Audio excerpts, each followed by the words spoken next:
Plane પહોંચ્યું ત્યાં blast થયો અને બ્લાસ્ટમાં આસપાસ રહેલી તમામ વસ્તુઓ બળીને ખાખ થઈ ગઈ છે। 1:38 આ પ્લેન જ્યારે ટેક ઓફ કરે છે અને એની 5 જ મિનિટમાં જે 800 મીટરની હાઈટ પર પહોંચે છે તે બાદ સતત નીચે આવતું આ પ્લેન અને બિલ્ડિંગ પર જઈને કઈ રીતે અથડાય છે તેના દ્રશ્યો તમે ટીવી સ્ક્રીન પર જોયા। એક સૌથી મોટી વાત, જે સમયે ક્રેશ થયું તે સમયે પણ આ પ્લેનની સ્પીડ 332 કિલોમીટર પ્રતિ કલાકની ઝડપ હોવાનું સામે આવ્યું છે।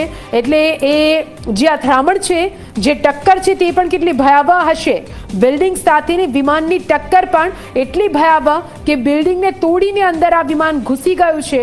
જો કે એ સતત દ્રશ્યો તમને બતાવ્યા કે કેવી રીતે વિમાન બિલ્ડિંગમાં ઘૂસ્યું, તે બાદ વિમાનનો પાછળનો ભાગ કેવી રીતે બિલ્ડિંગની ઉપર હજુ પણ યથાવત જોઈ શકાય છે। આ ટેકનોલોજીની માધ્યમથી આપણે બતાવી રહ્યા છે દ્રશ્યો।